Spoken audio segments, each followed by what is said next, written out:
Now it is my absolute pleasure to introduce our moderator of our live chat, our subcommittee chair of government relations, Matt Eckert. All right, thank you very much, Monica, and would like to say welcome again to everyone for setting in on this webinar, how IAPA is advocating for creative workforce solutions. As she said, my name is Matt Eckert, and I'm the president and CEO of Holiday World and Splash and Safari in Santa Claus, Indiana, and I currently serve as the government relations chair for IAPA. So part of this group, we advocate very heavily on a lot of issues. So tax reform, drones, OSHA heat rules. But one of the most important topics that we address is obviously workforce. So we're very excited to bring this topic to you today. Keith Stevenson, who's our Director of Public Affairs, was not able to make this meeting, but we are very blessed to have Mr. Zach Stokes, who is the Manager of Public Affairs. Zach is going to monitor the questions that come through, and as they arise, he will call upon you to turn your mic back on and ask the question that you posed. Knowing that this is such a hot topic and knowing that there's probably going to be a lot of questions, and we hope that there are, we may not get to all of them today given our time limit, but we will make sure that we record those and we will address those to you offline if we're not able to address them during the webinar. We have a really awesome panel today. We have a great panel of experts. I'd like to give a quick introduction of each one of those. So if they could turn their cameras on so we can see your faces while we introduce you. With us today is Misty Challey. Misty is the CEO of Capital Solutions and the Executive Director of Critical Labor Coalition, where she continually seeks solutions to the nation's critical labor shortage and unleash the potential of the U.S. workforce. In addition to advocacy, the CLC serves to inform and update members of Congress on the current state of the labor market while providing outreach to targeted communities and efforts to connect job seekers with employers in need of workers. We also have with us Lori Ann Flanagan. Lori is the Executive Vice President at DC Legislative and Regulatory Services. She has 25 years of experience in the federal legislative and regulatory process and a high level of expertise in a variety of issues, including labor and immigration. She also assists clients with strategic government relations planning, advising them on upcoming regulatory and legislative initiatives that could impact their businesses, and helps them understand the steps needed to ensure successful advocacy efforts. And finally, we have with us Mr. Mark Oberman. Mark is the Executive Director for the Alliance for International Exchange.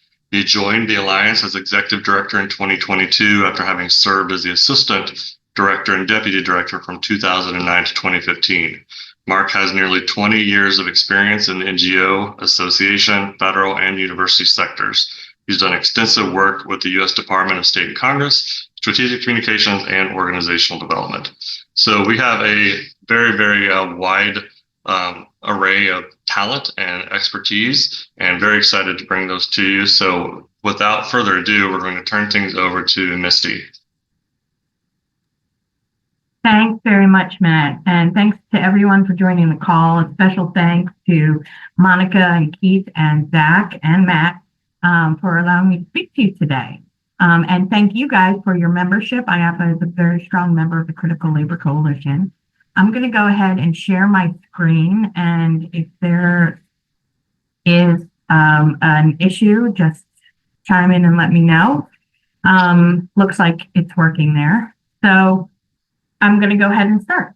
Right now, the Critical Labor Coalition, our main goal is, as I will discuss, finding ways, legislative ways to alleviate the labor shortage.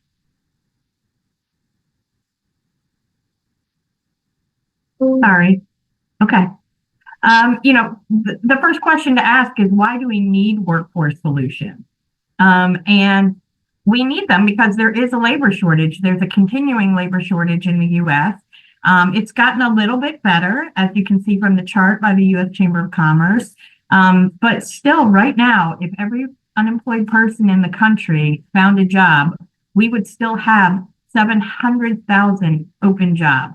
And as a percentage of people participating in the labor force, if COVID and other things hadn't happened, if we were at the same percentage as we were as of February 2020, there would be 2.4 million more people in the workforce today. Another way of saying that is that there are 91 available workers right now for every 100 job openings. So very quickly, where did the workers go? Obviously, the pandemic caused a lot of changes, but this was happening even before the pandemic. Because the pandemic, Americans did start saving a lot more money, so they didn't feel that it was necessary to return to the workforce due to government subsidies and just overall savings. There were record retirements and continue to be, the baby boomers retiring. Because of the pandemic, a lot of people started new businesses, like myself. There were 5.5 million new business applications in 2023. A lot of people want to go out on their own and do their own thing. And then, as many of you with children will find that surprising, there are a lot of people that are looking towards social media as their main method of income. It shocked me that there are currently 2 million content creators who make 6 figures on social media platforms. So that's a lot of the shift has gone that way. And just very quickly, the labor shortage isn't going anywhere, unfortunately. Men have left the workforce at a higher pace than women, although women have left the workforce, as you can tell, as you can see as well.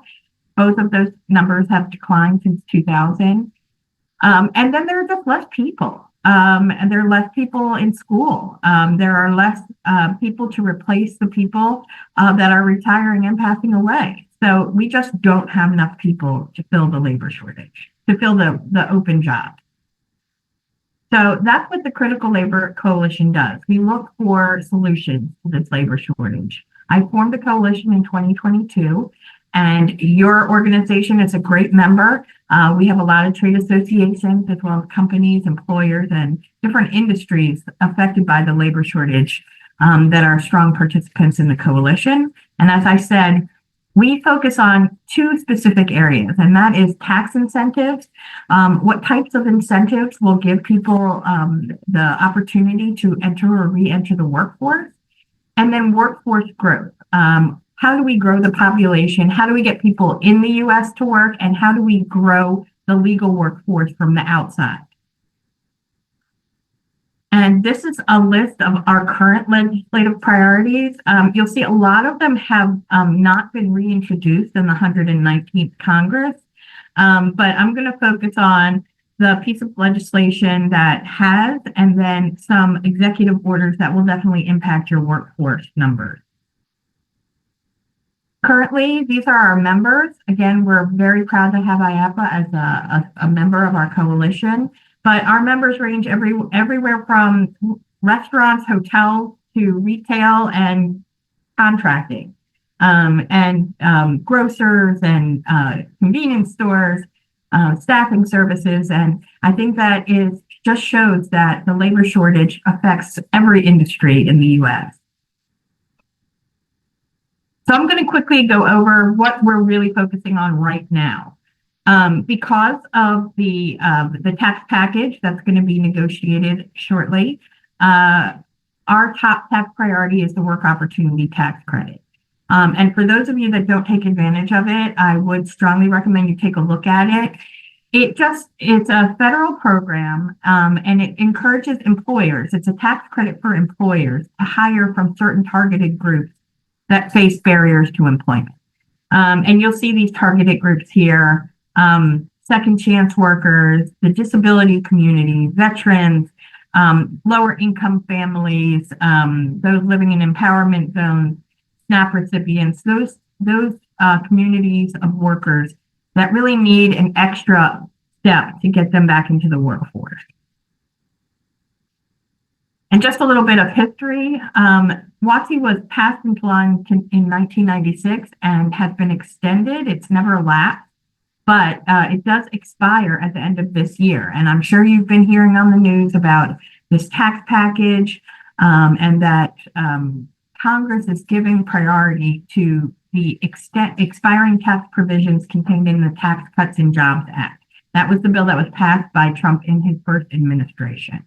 Well, all of those are expiring, and those are taking priority. Unfortunately, WOTC was not included in TCJA. And so our coalition is fearful that because it was not included there, despite the fact that it also expires at the same time, that Congress will overlook it and just focus on those TCJA provisions. So we're doing a lot in Congress to advocate to extend WOTC at the same time as they are extending the other tax provisions.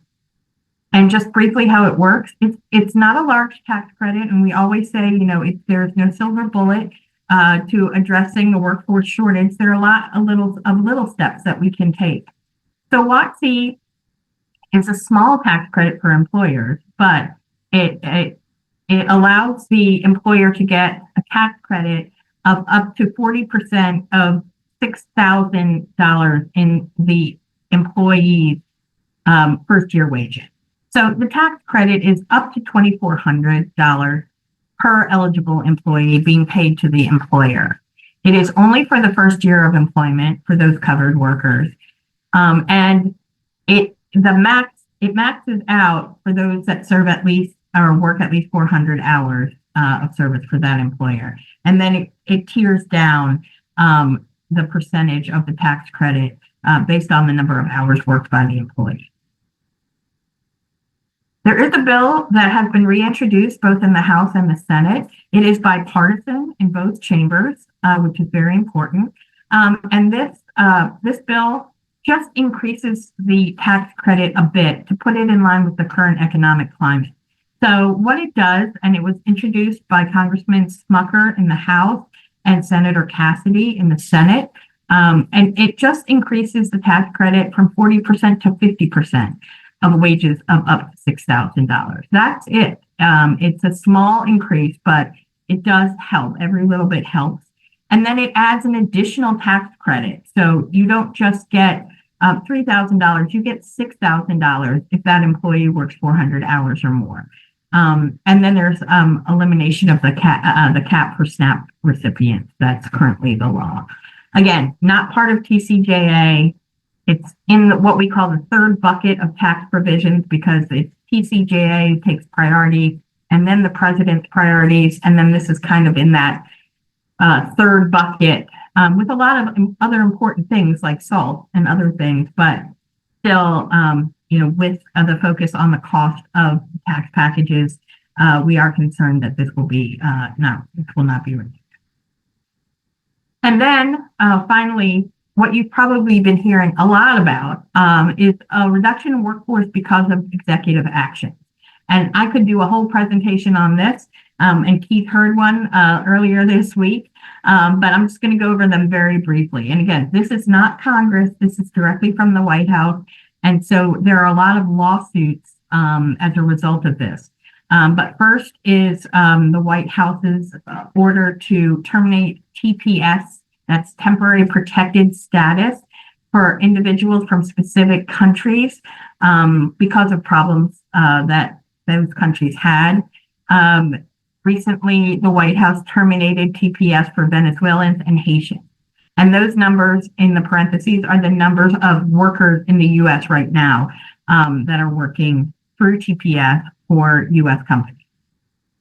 The second big issue, if you've heard of the parole program, that was a program that was started by President Biden in his administration. And that program for Cubans, Haitians, Nicaraguans, and Venezuelans, or CHMV, has been terminated as of April 24th. People that are here because of that will not be able to work as of April 24th. That's about 500,000 people that have been vetted. All of these people have been vetted and are legally authorized to work here.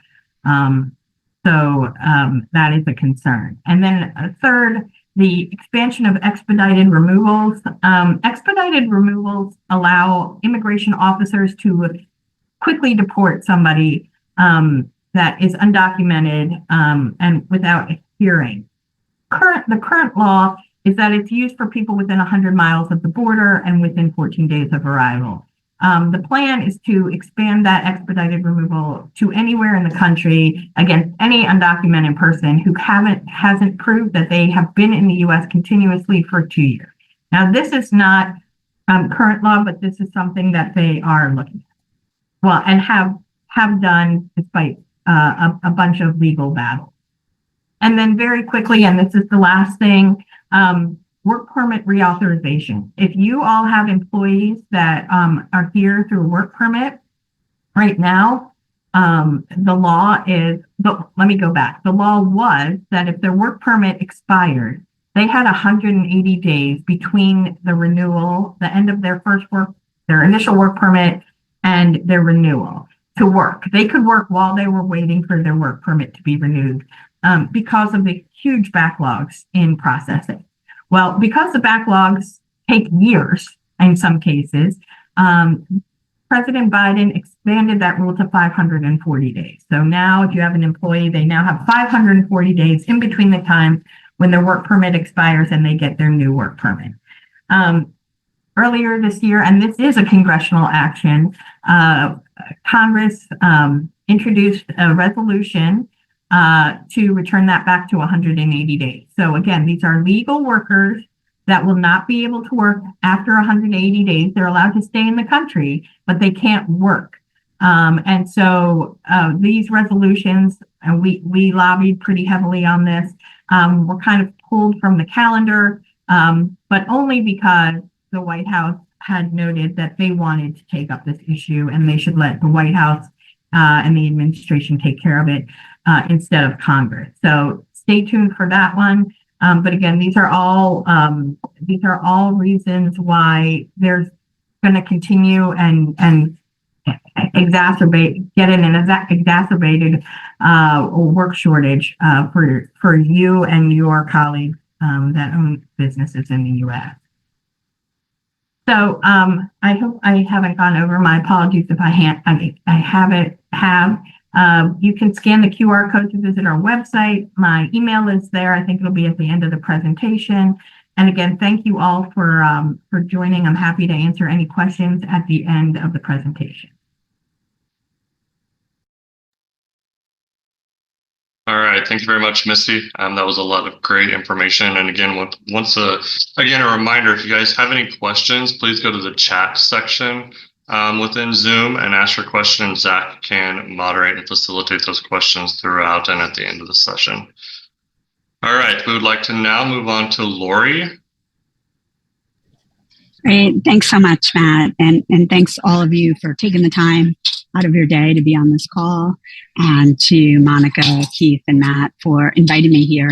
But more importantly, thanks for your engagement as IAPA members and IAPA itself and all of your staff for being part of the H2B Workforce Coalition. So I currently serve as the secretary of the H2B Workforce Coalition. And you're hearing from a lot of coalitions on this call because that is how we can really accomplish things in Washington, D.C. by putting all of our collective voices together and advocating for a common cause across multiple industries. So IAPA is an important player in the H2B Workforce Coalition. For those of you who don't know what the H2B program is or may not use it in your operation, the H2B program is a temporary worker program that allows employers to bring employees up for up to 10 months a year for seasonal employment. That's either seasonal or peak load, in which you have a busy time of year where you need to supplement your existing American workforce.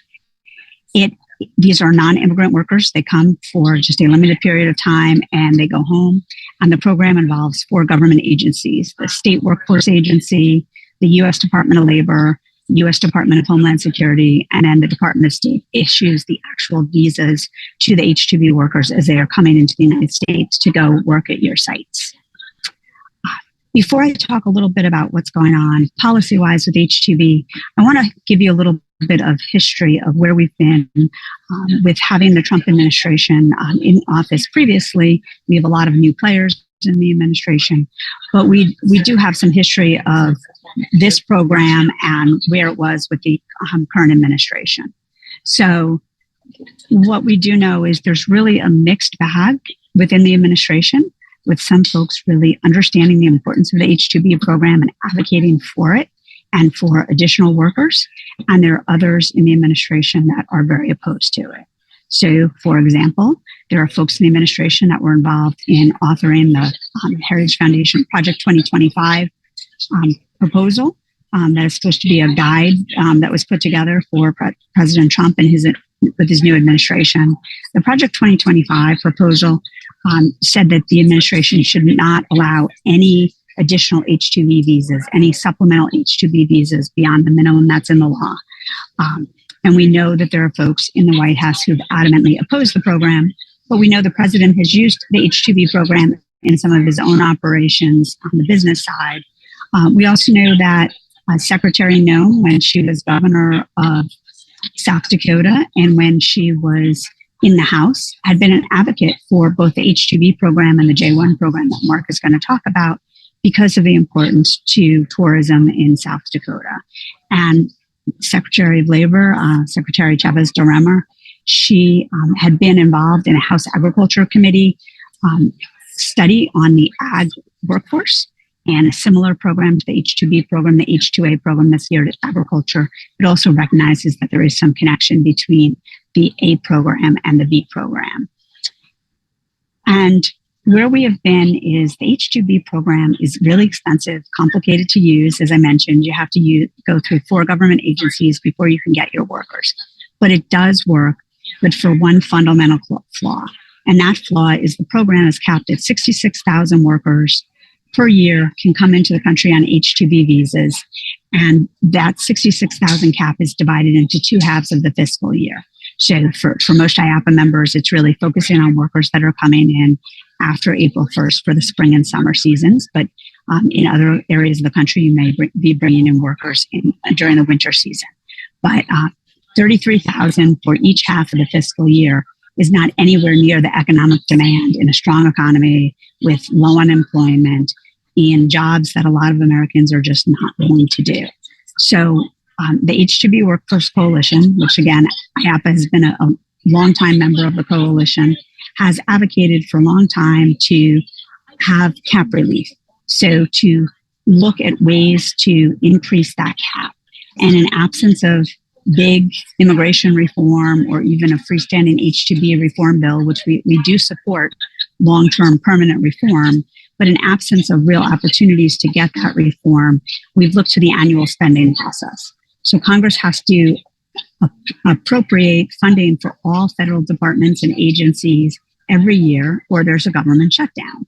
And so as part of that, those are the only bills that have to be signed into law every year is some kind of funding bill to fund all the functions of the federal government. So since 2003, for many of the years between 2003 and now, with some pauses, we've been able to get some form of cap relief in these annual appropriations bills. For a long time, we advocated for a returning worker exemption. We know that about 80% of H-2B workers return to the same employer year after year. So, and they stay here, they do their work, and then they go home to their home countries. They don't break the law. They don't overstay their visas because that would jeopardize their ability to come back next season.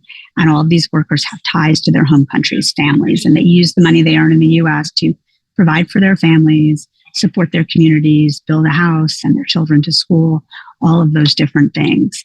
So we had advocated for exempting these returning workers for the cap. And that was in law various times until 2016, when Congress and the issue of immigration and border security, even though this is a non-immigrant workforce program, had become much more polarized and politically charged. And leadership from both House and Senate got together in a room and decided, let's give the Department of Homeland Security the discretion to raise additional visas. So the law basically has said, it's been renewed every year since 2017, says if U.S. businesses cannot fulfill and meet their workforce needs for seasonal workers with U.S. workers, then the administration may release up to 64,719 additional H-2B visas on top of that 66,000 cap.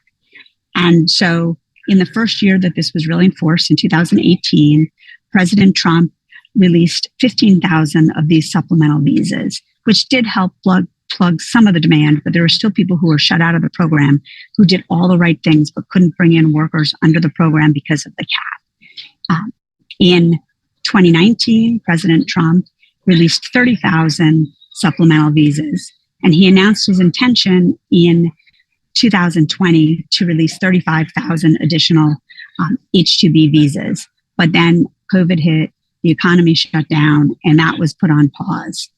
Then we come to, we were through COVID, but in the last 2 years of the Biden administration released all of those supplemental visas. And luckily, the Biden administration released these visas at the start of this current fiscal year, in early November, shortly after the presidential elections. And those additional visas are divided into tranches with a group of visas set aside for the first half of the fiscal year. And then an additional 19,000 additional visas above the 33,000 for employers that need workers from April 1st to May 14th, and then additional 5,000 visas for employers that need workers from May 15th to September 30th. And on top of these visas, these are limited to returning workers. They can only be for workers who've come in the United States and used an H-2B visa for one of the last 3 fiscal years. In addition to that, there are 19,000 supplemental visas that are set aside for workers from the Northern Triangle countries, such as El Salvador, Guatemala, Haiti, Ecuador, Costa Rica. And that the idea was, and this framework was started in the Trump administration, was to encourage workers to come from countries where we're seeing a lot of pressure on the southern border. If we can create a legal temporary pathway for workers to come, earn money, bring back their savings into their home country to build their infrastructure and communities in their own countries, it might lessen the burden for migration at the southern border. So that has been the framework we've been operating under. That 33,000 cap for the second half of this fiscal year was reached in early March. And without all of you, IAPA members and other trade associations that make up the H-2B Workforce Coalition, calling their members of Congress, I fear we would not have had those visas. There was a lot of questions going on within the administration, different conversations among different factions, those who support the program, oppose the program, and we kept waiting and waiting for a cap announcement. And many of you kind of took Keith's warning and went to your members of Congress and asked them to check in with the administration and say, we're pretty sure the cap was hit. We need these supplemental visas. It's crucial. Businesses plan their workforce, their sales, your contracts, supplies that you buy, all of those things well in advance. And if you don't have the workers to fulfill the jobs that you need, it really creates problems. And luckily, after that advocacy effort, just a week-long effort of members of Congress, especially on the Republican side, reaching out to the administration, there was an announcement that the cap had been hit and these supplemental visas were going to be available. So that's where we are currently, but that's only for this current fiscal year. The new fiscal year for fiscal 2026 starts October 1st. And so we are working as a coalition through the annual spending process to get extended cap relief. And we'd like it to have a little more teeth than just giving the administration discretion, going back to a returning worker exemption, looking at raising the cap, mandating that the administration release supplemental visas based on demand. There are lots of formulas or different ways to provide that cap relief, and we are open to any of those. But the bottom line is we want to make sure those annual spending bills for the next fiscal year that starts October 1st have some meaningful cap relief. Without it, in the years that we didn't have this cap relief, we know businesses shut down, they scaled back times of operations, maybe didn't open parts of a park for certain periods of time if you didn't have the workers, or scale back on some food service operations or other things.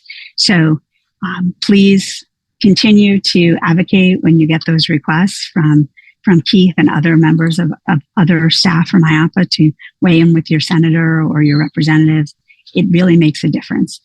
The grassroots support around this issue has allowed us to get this cap relief and sustain it across multiple administrations over 2 decades. And it's been a lifeline for folks who really use this program. So I encourage you to continue that advocacy, continue to support your trade association and work within the IAPA structure to continue to advocate for H-2B cap relief. And then ultimately we do want a long-term solution, but we probably will not be able to get that. We'll probably be looking at this year-to-year Band-Aid of cap relief until we have some kind of immigration reform bill or a willingness to really look at these immigration packages on Capitol Hill. And so while this is really a workforce issue, it's not an immigration issue, we are linked to that because it is a visa program, and all of the visa programs fall under that umbrella of looking for H-2B, looking for solutions to alleviate the crisis of the border, make sure that folks are using only legal workers, and H-2B is part of that mix. But until we can get to that kind of long-term permanent solution, we will need to do this annual advocacy, and your weighing in really helps. And before I turn it back over to Matt, I would just say, as your H-2B workers are starting to come in now, I know it can be a stressful time with some of the things that you're hearing about the administration and ICE raids and audits. But I would say with the H-2B program, what's really important is there are a lot of audits from the Department of Labor, the Wage and Hour Division, from Department of Homeland Security. Those are mainly paper audits. So keeping really good records is really important. And also just understanding and having a plan. If ICE were to visit your facility, who is the point that would interact with the ICE agent, that would show paperwork, that would handle that interaction. Good to be thinking about those things, and make sure your workers are just prepared, because they're going to have some uneasiness as they're coming to the country right now. But a lot of these workers have come here year after year, have had really good experience working in the amusement park industry, and want to continue to work here. So I hope that the process is working well for everyone, that you have a great spring and summer season with your H-2B workers, and that you continue to raise your voice collectively with other industries who use the H-2B program, because it's really made such a difference. Thanks very much. All right, thank you very much, Lori. Now we're going to turn it over to Mark Overman. Thank you, Matt. I appreciate it. Lori, thanks so much for your presentation there. It was all very fascinating, and it's always a pleasure to work with you. Matt, Keith, Zach, thank you so much for having me here. My job today is to talk to you all about international exchange programs, specifically the summer work and travel program, of which I hope many of you are familiar with. It is a part of the State Department's J-1 Bridge USA exchange programs.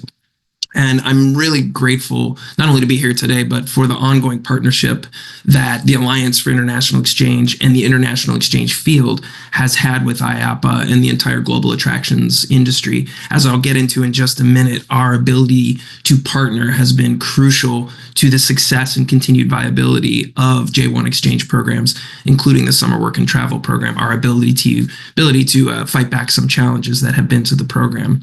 But before I get into some of the issues, let me back up and just give you a little bit of background on the program for those who aren't so familiar, as well as on the Alliance. Now, the Alliance for International Exchange, of which I'm executive director, is an association of more than 90 US-based organizations that run international exchange programs of all kinds. And that includes the organizations who are sponsors of summer work and travel students who come to so many of your businesses and other global attractions businesses around the country.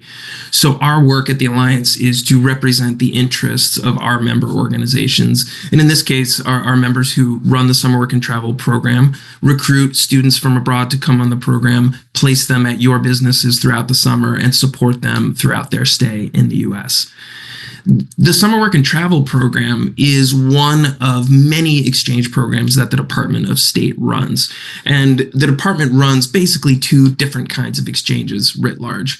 One, those that are called private sector exchanges, the Bridge USA J-1 programs like work and travel, and then a whole other suite of funded programs, academic, professional, cultural, sports, music, programs like the Fulbright program that many of you are familiar with, I'm sure.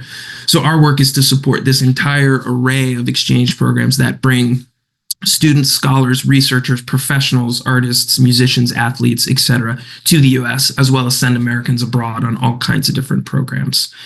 When it comes to summer work and travel, this is the largest of the Department of State's international exchange programs. It is capped actually right now at 109,000 participants every year.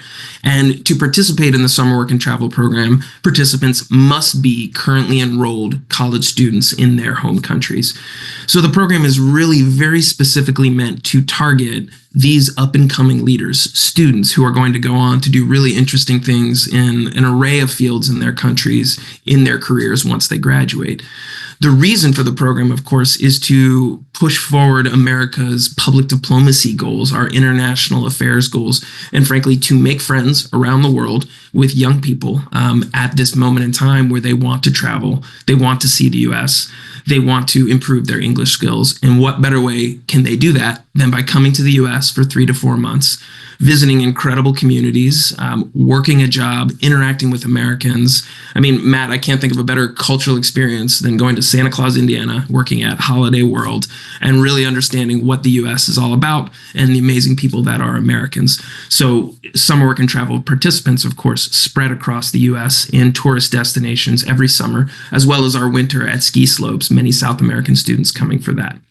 So it's an incredible program that not only accomplishes the goals that the State Department has of public diplomacy and international engagement, and from our perspective as a field, really just creates lifelong friendships and experiences that grow people's careers.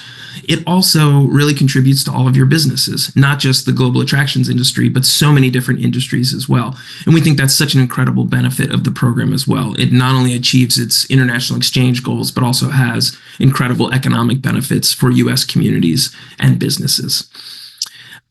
I want to step back, much like Lori did, and just talk briefly about some of the challenges that the summer work and travel program and other J-1 exchanges had in the first Trump administration. In addition to work and travel, the Bridge USA J-1 programs include a variety of other private sector programs, such as intern programs, trainee, teacher, high school, au pair, camp counselor, and several others. When I say private sector, I mean these programs are not funded by the U.S. government, but are actually funded by participant fees. So all of those work and travel students who are coming to work at your businesses, they are also paying for the experience. They are paying our member organizations, their sponsor organizations, to arrange their entire summer. And that includes their visa issuance, their interviews at embassies, their placements with all of you, and the support they receive throughout their stay. So this is an incredible benefit to the U.S. that we are able to bring more than 300,000 participants to the U.S. on all of these different programs every year at no cost to the U.S. taxpayer. And again, that includes 109,000 of that 300,000 are summer work and travel students. So an incredible public diplomacy program at no cost to the U.S. taxpayer. Again, that benefits your businesses. But back in the first Trump administration, unfortunately, our programs, work and travel and other J-1 programs with a work component, fell into what was then called the Buy America, Hire America Act or movement. And really, if for those of you who remember this, you might remember it well. For those who aren't familiar, this was a movement by the first Trump administration really to try to make sure all work was being done by Americans, and thus was putting extreme pressure on any kind of visa program, J-1, H, etc., that were bringing international people, participants, workers into the country to do any kind of job. We all knew, of course, that these jobs, whether it's J-1s in your industries, H's, etc., were not only not taking American jobs, but were in fact supplementing and augmenting so many industries and businesses that needed people to do those jobs. But it took an incredible advocacy effort in that first Trump administration, both from the international exchange world, but also from all of you, from the global attractions industry and IAPA, and from so many of your other fellow business industries who are interested in and host J-1 summer work and travel participants. And really, I don't think we could have pushed back and ultimately been successful in defense of the J-1 programs without all of you. We have our own voice as the exchange field, but you all have such strong voices as business industries that really took our advocacy to a whole different level. So I think the partnerships that we have had really solidified during that first Trump administration, and we have maintained since. And I feel really great about that we still have these partnerships going strong and that we're able and will be able to combat any challenges that we might have coming up here in the near future. But I will say, for the moment, the good news that I can report to you is that there currently are no particular challenges or attacks on the Summer Work and Travel or other J1 Bridge USA programs. So this is a really good thing. That is not to say that there aren't a lot of challenges on international programs and international mobility to begin with. And in fact, in our world, the funded side of the house for State Department exchanges, that is where the majority of the challenge has been in these first 3 months of the new administration. I won't get into too many details because it's too long of a story for the time we have here. But fundamentally, we have had challenges in getting the government to pay exchange organizations implementing programs like Fulbright and so many others. The funding has been slow, the funding has been intermittent, and we've had to do a heck of a lot to really try to make sure that that money is moving. We're in a better place now than we were 2-4 weeks ago, but there's still challenges to be there. And I say that to you both to give you that optimism that right now Bridge USA and J1 programs are not facing the scrutiny that they did fairly early in the first Trump administration, but that there are challenges happening to exchange programs within the Department of State where Summer Work and Travel and J1 reside. So we are hoping to not only solve those problems, but to keep them from coming over towards J1 programs. But there are challenges right now. A second challenge that we're really keeping our eye on, where luckily we aren't seeing any challenges, but every year we are paying very close attention to, and that is visas, both visa interviews for work and travel students coming this summer, as well as, of course, visa denials. There has been concern given the fact that the Trump administration announced more than a month ago that it was looking to close a lot of different embassies and consulates around the world, as well as scale back staff at many embassies. The concern raised for us that naturally this would impact those embassies and consulates' ability to issue visas, to do visa interviews and to issue visas, especially in the spring, right about now, when there are so many work and travel students who are descending on embassies for their visa interviews in anticipation of this summer. Thus far, we are not hearing any widespread reports from our members of either difficulties in getting visa interviews for participants or any sort of spikes in visa denials. So this is good so far. We're keeping a close eye on it with our members because there still are a few months to go here, a lot of visa interviews and issuances yet to happen for this summer. But right now we are feeling good and confident that things are moving forward as planned, and that is setting us up for a strong summer season. But again, keeping a close eye on that.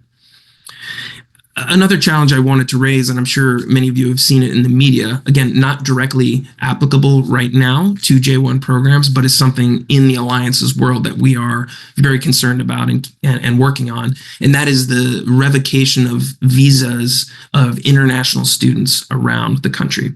For the most part, the students who are studying at U.S. universities and colleges are in fact on F1 visas, not J1 visas. F1 visas are for students who are studying at universities and colleges for multiple years, usually doing a full degree, undergraduate or graduate there, rather than the very short-term programs that are on J1s. This has been really, really concerning. Our colleagues in the industry who work closely on international student issues have been doing research and data collection, and we are finding that it's more than 800 international students and climbing who have had their visas revoked or their status in the country revoked for no reason. There are very opaque reasons and methods for how this is happening, and it's something that we are really concerned about and working deeply on the sort of international student side of our activities.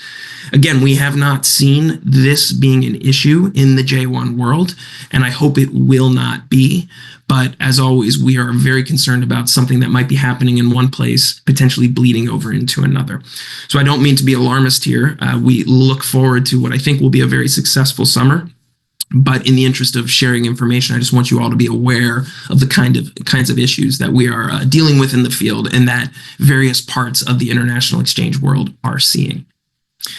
And then I just want to end, and of course, I'm happy to answer any questions about the details of any of this, along with my colleagues. I just want to end with, I think, a positive note, and that is advocacy. Lori was talking about advocacy. I'll reinforce that as well, whether it's for H's, J's, your advocacy on behalf of the programs that matter to you is so crucial. So I would really encourage you, I think, one, just to think throughout the summer, how can you advocate for and communicate about the summer work and travel program in your communities, at your businesses, and in your local communities? Because I think for exchange programs like summer work and travel, there are so many Americans who are touched by and benefit from the presence of exchange students in their communities at your amusement parks, but they just don't realize it. They actually don't realize that these students are here on a Department of State exchange program, who they are, why they're doing the program, and why it matters to you to host them, both economically for your business as well as for the broader cultural understanding aspects that come with it. So I think as much as I can encourage you to talk about that as best as possible, raising awareness among American communities is an incredible way, I think, to advocate for the programs and to ensure their safety and success going forward. And very specifically, I'm going to pop a link into the chat. I would really encourage you to sign up for the Americans for Cultural Exchange initiative. This is an initiative of the Alliance that is exactly what it sounds like. It is a platform for Americans, American businesses, American camps, families, schools, chambers of commerce, etc., who know about and support international exchange programs like summer work and travel. This is an easy way for you to show that support. Really just, it would be by signing up, you're listing your business on the website as a supporter of the programs, and you would sign up for a listserv that will be sending out periodic updates about the programs, and especially when there are advocacy opportunities. So that's my plug for advocacy, to build on Lori's plug for advocacy. Your voices matter to everything that we're talking about on this webinar today, and we're really appreciative of your support in that way. Matt, let me turn it back over to you. I think we did okay on time, and look forward to any questions that folks might have.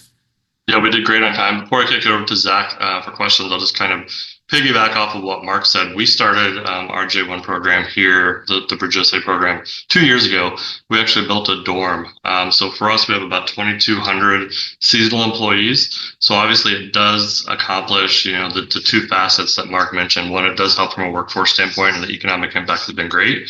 But coming from a town of 2,500 people, we don't have a lot of diversity here. So being able to integrate and bring 13 different countries and 13 different cultures has been life-changing for so many of our employees and so many of our full-time staff and our guests. Just to have those interactions and learn more about each other has been truly a blessing. So big fan of this program. So I appreciate everything that all of you do, and Mark, I appreciate all that you guys are doing to help keep the movement going. Zach, we'll turn it back over to you now and see what you have for the group. Perfect. Appreciate it, Matt. Thank you so much to our panelists for a fantastic discussion here. Before I jump in, we have gotten a couple of direct messages for questions. If anyone has any questions that they would like to ask the panelists now that we've wrapped up the presentation portion, feel free to jump into the chat, toss your question there, raise your hand. In the features, Monica and I will be monitoring through this.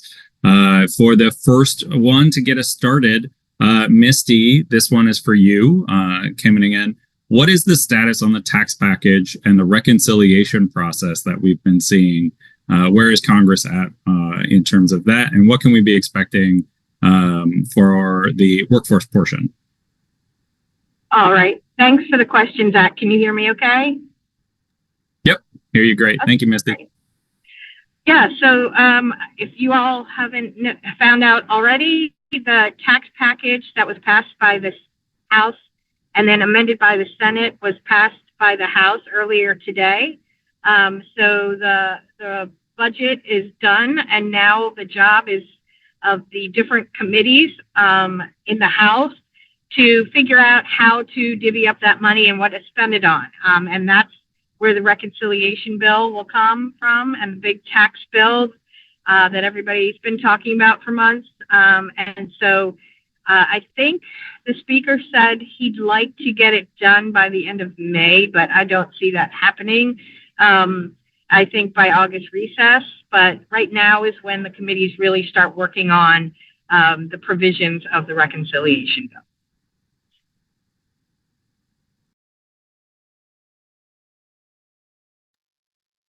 Perfect. Well, I definitely know that it's dominated my spring here, so great to hear the update and where we're at and what we can be expecting. Next up, we've got another one come in. How should attractions be planning differently now in 2025 versus 2030 in terms of workforce development? What should, taking a look on a little bit of a broader scope, not just the immediate crises that we seem to always find ourselves in trying to find a workforce. What's the 5-year plan? I don't think this is for anyone in particular on the panel, but anyone who wants to chime in, please do. Sure, I'll start. I think it's an all of the above strategy, right? So always looking at ways to deal with your workforce, especially as we have an aging American population and younger people that may not be wanting to come into the types of jobs that are being used, that you're using these various programs for, either whether it's a tax credit or whether it's the H-2B program or the J-1 program. I think it's all of the above. I think it's continuing to work to preserve those programs, looking at apprenticeship and workforce development programs. I know some of that is a little bit in flux right now with the new administration, where it would be if you had an apprenticeship program. Continuing to do the things that you do, recruiting, in local area schools, high schools or colleges or other things. I think it's all of the above.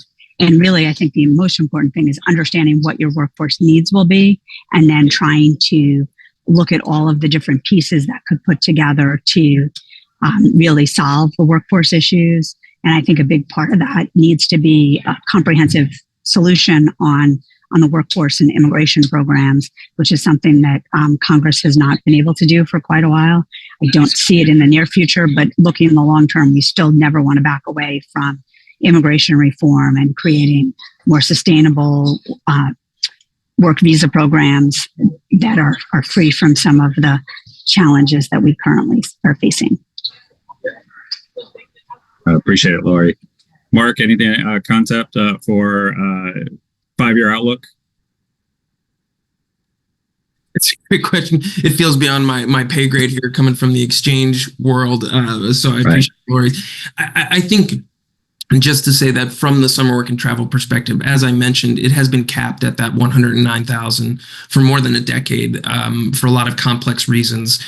We as a field have been pushing the department to lift that cap and allow for very moderate, sustained, and responsible growth to the program. But really, I have no indication that the program is going to grow anytime soon, or certainly in any demonstrable way. So I think just noting that your participation in the summer work and travel program is unlikely to grow in expansive ways in the near future. Nice. Appreciate it. Misty, Lori had a comment given the comprehensive immigration reform. And I'm curious, obviously we know that issue has become heavily politicized, especially over the last few years here.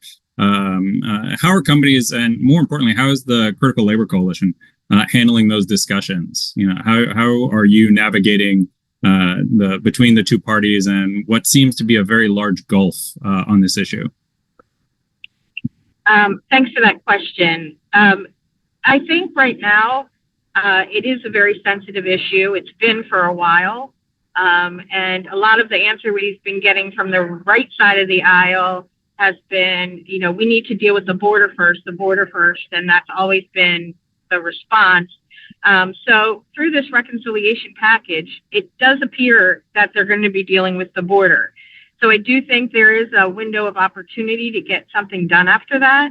But that being said, I think with so many things going on and orders being executed from the administration, I think really dealing with the administration and their various departments rather than Congress is what kind of the best way to address it right now, because there's not a lot that Congress is doing. It's really just coming from the White House. So, talking to the right people at the White House, at Department of Labor, Homeland Security, all of that.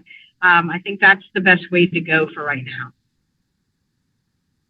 Excellent. No, and it's definitely going to be moving very quickly here. So yeah, no, we appreciate all that work and look forward to hopefully, seeing an opportunity to get some of this work done.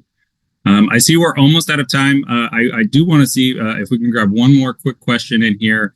I guess to the whole panel, what misconceptions do you see attractions commonly having that might be limiting their success in using these programs? I guess for the H's, the J's, what could we be doing better? How can we, punch above our weight? I guess is what I'm going to get to. Well, I'm happy to jump in. I think a lot of it is you're doing great things. It's just being really vocal, telling your story, making it local and connecting with lawmakers, all that you do, all that you bring to the community, how your workforce helps supplement the community, adds and enhances the state and the community that you live in. The more you tell that story, the more it's harder to demonize workers, whether they're folks that are here with a disability, that you're, U.S. workers you're bringing in them with tax credit assistance, whether it's H-2B visas or J-1 visas. These people really enhance our American workforce, allow us to grow, build jobs, expand, invest more in the community, spend money in the community. And I think the more that we can tell that story, the better, because there are other folks that want to try to demonize employers, saying, you're just hiring foreign workers because you need cheap labor. And if you only paid higher wages or treated your workers better, you would be able to hire all the workers you need right here in the U.S. And we know that that's not the case, and that all of these workers are well compensated, well paid, have really good experiences. So the more that story can be told, I think it really helps really humanize the importance of this program. I'll jump in and say I couldn't agree more with everything Lorian just said. Totally agree that telling that story for any of these programs is so crucial. I think too, just from a misconception, certainly about the work and travel program, and likely others too, it's somehow that the participants who come are paid less than Americans, or that host employers save on things like taxes, and that's why they bring in summer work and travel students. All of that is not true. Summer work travel participants are getting the exact same wages, hourly wages, whatever it might be, as their American counterparts, receiving very similar benefits. Taxes are being paid both by the participants themselves as well as the employers. So these misconceptions lead to that kind of demonizing of the programs and of hosts when we try to message, and I encourage you to as well, that these things are just not true. And I think if I can add one more thing, Zach, to your point about how would you all as hosts of work and travel students have, quote, a leg up? For the work and travel students, it's not just about the job and the job placement, but it's about the intentional cultural experiences that they're having and what you as a host employer can provide for them to be integrated into the community, to understand and experience that culture, as well as to get outside of your specific community to see other things about the U.S. Really being intentional, encouraging that is a huge piece of it. And also housing and transportation for the students is crucial. Matt mentioned they built a dorm for their work and travel students. That is an incredible investment in their well-being, because without it, it's great if they come to work, but where are they going to live? How are they going to get around? That's a challenge in all communities for all seasonal workers, but especially these students coming from so far away. So anything you all as hosts can do to invest in their housing, transportation, and cultural experiences, that'll only make them have a better experience, and you as a host employer have that leg up. I think it's an excellent place to end the call on. Thank you so much again to our panel for the wonderful information here. Participants, thank you for taking time out of your day. And I'll kick it back over to Monica to wrap up here. Thank you so much, Zach. Thank you so much to our panel, Matt, Mark, everybody. It was fantastic. If you want to continue the conversation, please feel free to connect with Lori, Matt, Mark, Misty, and Keith. They're always here, happy to answer any questions that maybe you think of the later time. And on behalf of IAPA, thank you so much.